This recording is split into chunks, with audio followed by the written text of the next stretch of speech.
எப்பேற்பட்டதான மகாபாபங்களுக்கும் நிருசிம்மனுடையதான திருவடிவாரமானது பரம போக்கியமான ஸ்தானம். இன்னும் சொல்லப்போனால் கோவில்கள்லேயே ஏதாவது தோஷங்கள் ஏற்பட்டாலும் நிருசிம்மனுடையதான மந்திரத்தை வச்சு ஹோமம் பண்ணணும்னு எடுக்கிறான். இதுவும் இந்த பக்தின்றதும் ஒரு உயர்ந்த யாகம்.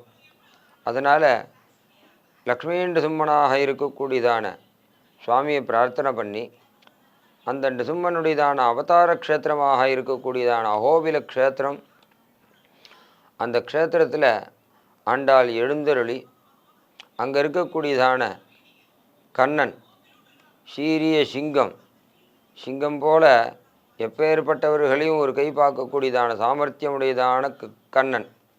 ஏன்னா எங்குமுளன் கண்ணன் என்ற மகனை காய்ந்துன்னு பிரகல்லாதன் சொன்னதாக எடுக்கிறான். அதனால் பிரகல்லாதன் நிருசிம்மனை கண்ணனாக பாவிச்ச அந்த பாசுரமானது எப்படி இருக்குன்னு பார்ப்போம்.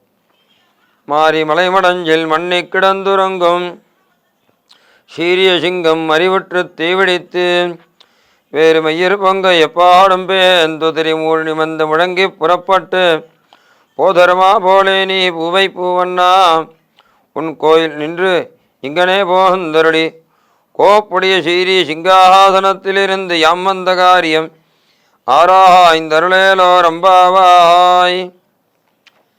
லக்ஷ்மீ நிருசிம்மன் பரம கருணாமூர்த்தி, 10 அடியவர் கெளியவன் அப்படின்னு சொன்னால் லக்ஷ்மீ நிருசிம்மனே அதுக்கு காரணம்.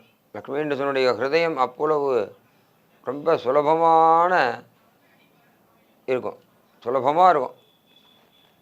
ஏன்னா பிரகல்லாதன் ஒரு சின்ன குழந்தை, அவனுக்கு கூட்ட வேகத்தை அவன் தட்ட ஆங்கு அப்பொழுதே அவன் வீய தோண்டிய என் சிங்கபெருமான் அப்படின்னு ஆழ்வார் சாய்க்கிறார். அந்த தூணை தட்டின உடனே ஆங்கு அப்போவே நிருசிம்மன் அவதாரம் பண்ணான்ற. அப்பேற்பட்டவன் நம்மளுடையதான இருக்கக்கூடியதான இடத்துலையே நம்ம கூடயே உட்காந்துட்டு நம்ம நின்றுட்டு இருக்கக்கூடியதான இடத்துலையே நின்றுட்டு அப்படியெல்லாம் நம்ம என்ன சொன்னாலும் செய்யக்கூடியதான பரம சுலபமானவனவன்.